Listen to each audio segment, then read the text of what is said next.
Joining me now is Royal Editor for the Daily Mirror, Russell Myers. Russell, you have this exclusive story this week. What can you tell us?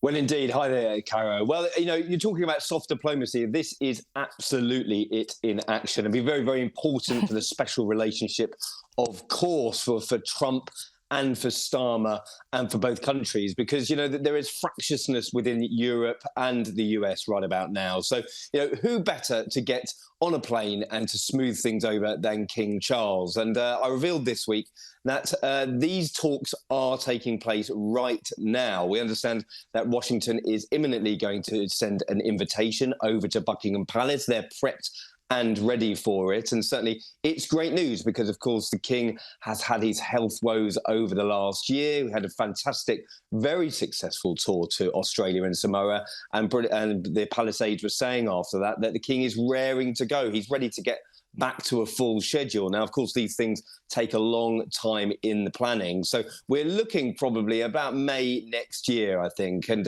certainly I think, you look at the relationship between both countries, it will be really interesting to see what sort of tour this takes on. I'm told that the King would have to go to Canada beforehand, so maybe there'd be sort of a big tour of North America encompassing both countries, first of all to Canada, then to the United States. But, so many intricacies to get through, but I think that it'll be one for the ages for sure. And we know Trump and the King have a great relationship, and Trump also met with Prince William in Paris just recently at the opening of Notre Dame. Very friendly meeting. What's the expectation about how Prince William's role carries forward?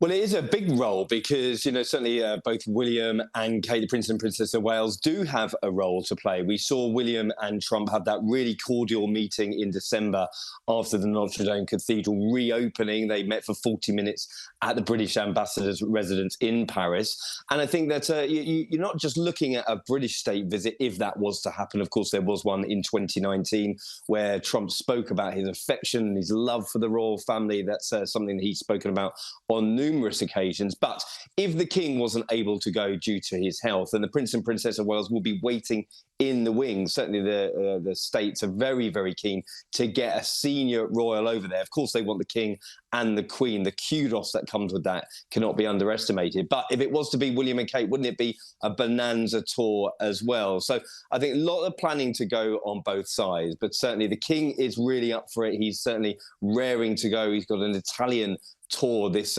spring over in Europe, and it's really good news for him and his health, I think. I think so, and I think it's a great way for the royal family to stay relevant, and more broadly on the relevance of the royal family. A very interesting interview in the UK Telegraph with historian David Starkey about what he talks about the disintegration of Britain. Look, he focuses somewhat solemnly on the decline of the royal family. Do you think it's a decline or a renaissance for the modern day? Well, you look at just the evidence, and I'm surprised that David Starkey was interviewed because, I thought he was cancelled a couple of years ago, and now he's coming out with these tropes against the royal family. But you look at the evidence here, and any poll that has been done recently is really favourable to Charles because, everybody thought that the royal family's popularity would fall off a cliff after the death of the late Queen, and it hasn't happened. He's really edging towards the sort of favourability stakes of the late Queen Elizabeth II. So what does that mean for Charles? I think that there's a lot of sympathy for his plight over the last year.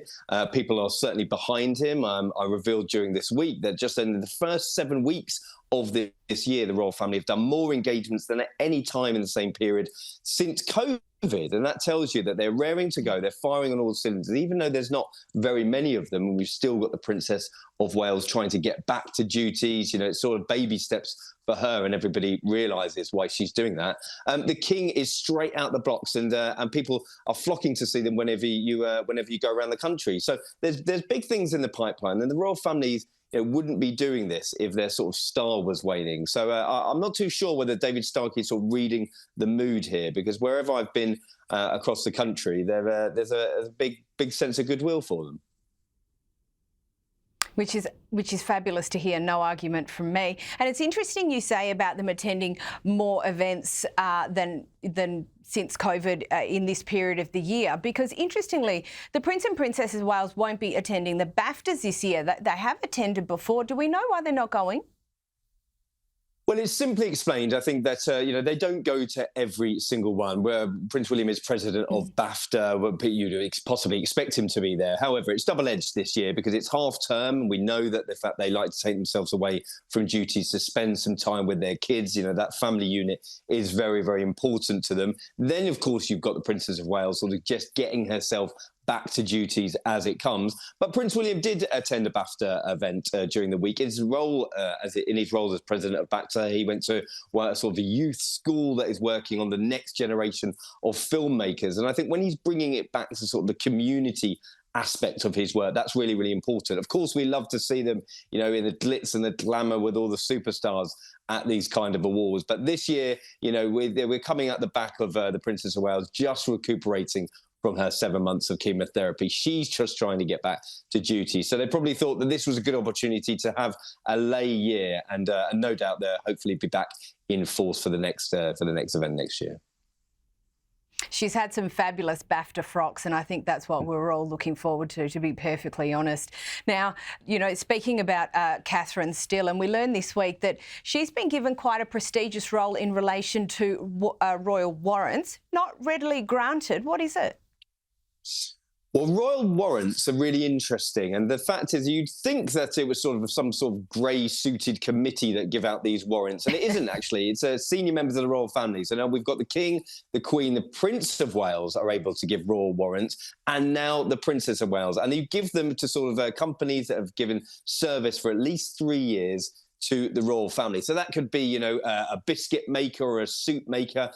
Camilla gave one to a hairdresser recently. You've got all the shops in Balmoral, in and around Balmoral and Sandringham that provide these goods and services to the royal family. And it's like a badge of honour. You can stick a sticker up on your shop window, have sort of a plaque, digital plaque on your website to say that you are by appointment of the King or the Queen and now the Princess of Wales. And I think it tells you a lot about Kate's standing within the royal family. Very important for her to have that association with businesses and organisations that are helping her do her duty. So the King has sort of ratified it, and no doubt that'll be a big part of Kate's work moving forward this year.